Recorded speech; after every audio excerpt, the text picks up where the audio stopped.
Alright. Good afternoon. We're out here on the patio and it is a significantly windy day. So I hope the mic is picking all this up. I'll talk a little louder just to hopefully it makes it.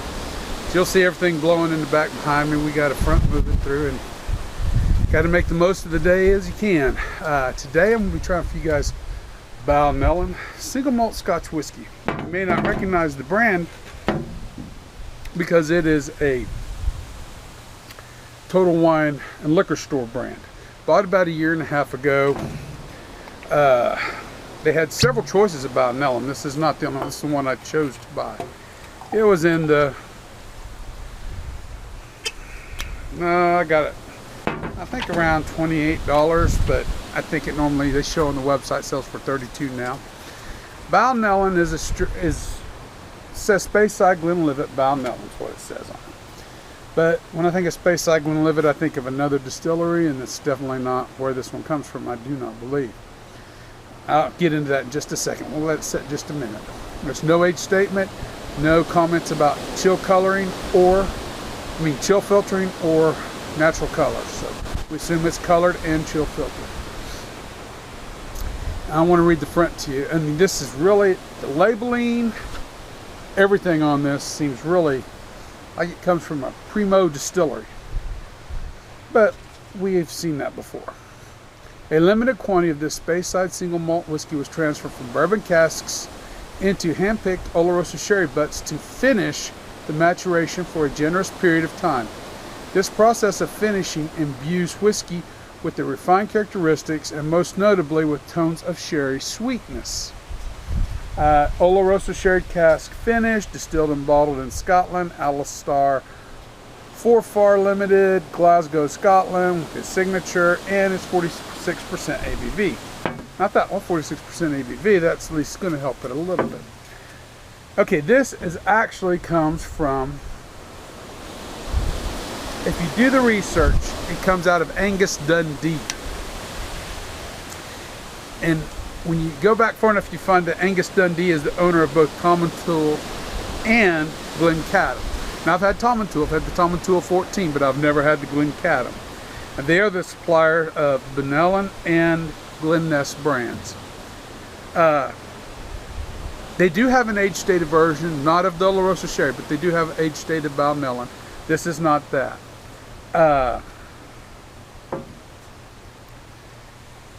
It's a store brand. That's basically what it is. And a store brand is they have went to a independent bottler over there, and he has secured casks, and they give them the specifications they want. Maybe even send somebody over there to shuttle it all through and make sure everything gets done like they need to get done. Various companies do it different ways. I mean, Total Wine and Liquor has their own versions. What's it called? We don't got one here. Trader Joe's, and of course, Whisk'e'y. Total Wine and Liquor, I'll get to you. But they all kind of have their versions of the house brand. Got a little bit of water I want to add because it is 46%. Let's get down to it.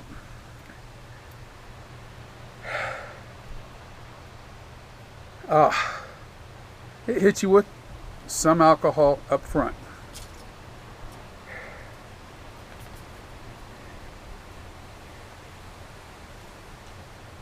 No, I forgot to do the color.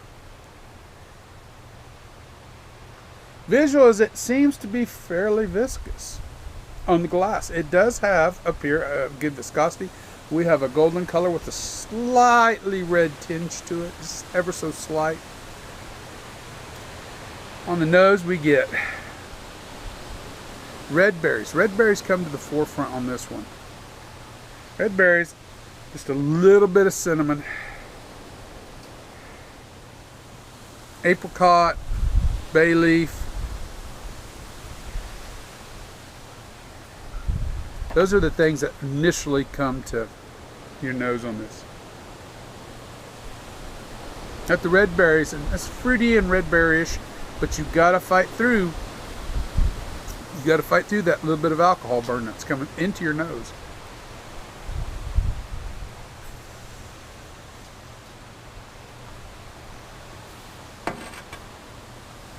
The palate is totally different on this than the nose. Two different animals altogether.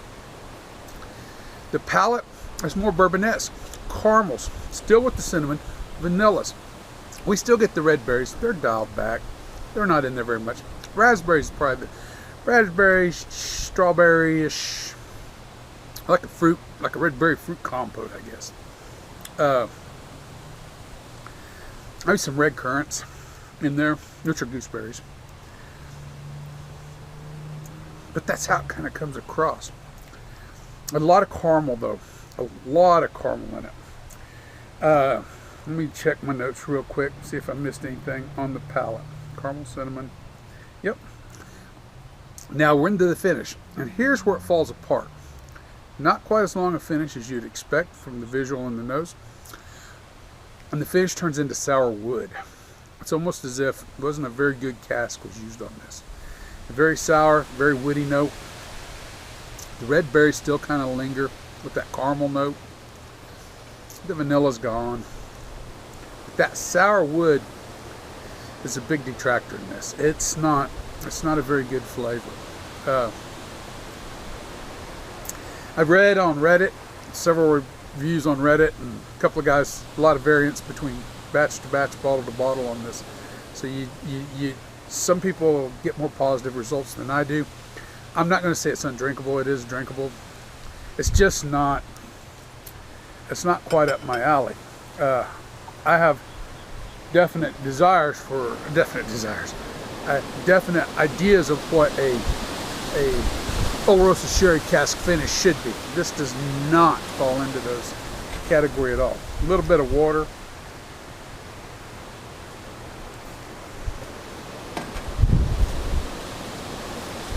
Red berries and turns more sour. The sourness does not go away. Score. I've hem-hawed around about this one quite a bit. Even though I would never buy it again, and it would never be my first choice in a bar, second, third, fourth, fifth, sixth. But if it was my only choice in a bar, I would drink it. In that case, I'm going to give it a 75 out of 100. This is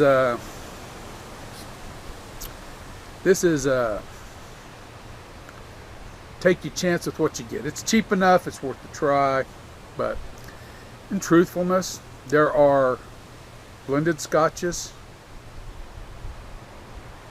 in the same price range that taste a lot better than this, and that's the truthfulness of it, for me anyway. So chances of me ever really pursuing this again is nil. I hope you enjoyed the video. I hope you heard everything I said, because all this crazy wind. Anyway, I'm going to jump off here. I'll leave you guys with my normal. Remember, the spirit in your glass isn't running from you. Take your time, sip it, enjoy it. You'll be better for it, as will we all. And everyone have a good afternoon, because believe it or not, even though it's overcast, it is afternoon here. And I'll finish this off.